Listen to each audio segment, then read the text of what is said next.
Salamat Mike, mahigit 200 milyong piso ang nalugi raw sa kita ng Bureau of Customs dahil sa tigil delivery ng mga truck. Pinangangambahan na ring makakaapekto sa ekonomiya ang welga laban sa truck ban. Narito ang report. Karaniwang masikip ang daloy ng trapiko tuwing umaga sa bahaging ito ng Road 10 sa Maynila. Dito kasi dumadaan ang mga truck na nanggagaling sa pier. Kaninang madaling araw, walang traffic sa Road 10 pero wala ring ni isang produkto na nailabas mula sa mga pier. Ngayon ang ikalawang araw ng protesta at tigil delivery ng mga driver at may-ari ng truck bilang pagtutol sa daytime truck ban na ipinapatupad ng lungsod ng Maynila. Umaaray na ang mga driver dahil 2 araw na silang walang sweldo pero hindi raw sila uurong sa laban. Immediately ang inihiling namin ay suspendihin yung ordinansa. No? At pagkatapos masuspindi, mag-resume ng usapan. But in the meantime, talagang tigil kayo sa pagde-deliver? Wala naman kami magagawa ng iba eh. Bumiyahe man kami, hindi rin kami kikita, mahuhuli rin kami sa labas, itotowing din kami ng mga abusadong wrecker nila rito.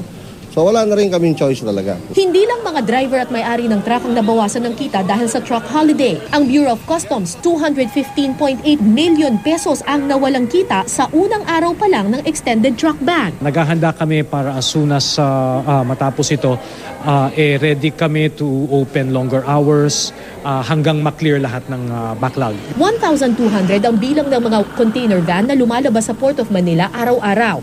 Pero ngayong araw, wala ni isang lumabas bilang protesta.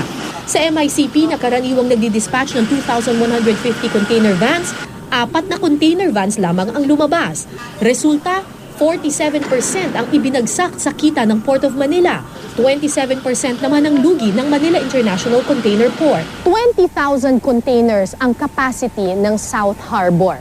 Araw-araw nadadagdagan nito ng 1,500 containers. Ang problema, ngayong may truck ban at nagpoprotesta ang mga truckers, itong 1,500 containers na dumarating araw-araw, hindi nakakalabas. So nag-iipon-ipon lang siya dito sa South Harbor. Sa nakikita ninyo ngayon, 4 na patong na yung mga container dito. Normal na operasyon pa yan, pero ang pangamba ng mga opisyal, kapag tumagal pa itong protesta na ito ng 4 na araw, baka umabot hanggang 6 na patong yung mga container dito. Dahil tigil operasyon ng mga truck, tigil din ang pagdating ng produkto sa mga factory at warehouse. Pangamba ng Employers Confederation of the Philippines, baka hindi lang industriya ng trucking ang maapektuhan ng truck holiday, kundi mismong ekonomiya. If there is chaos on the street, magkakagulong ganyan, siyempre yung mga potential investors, tinitingnan tayong lahat yan.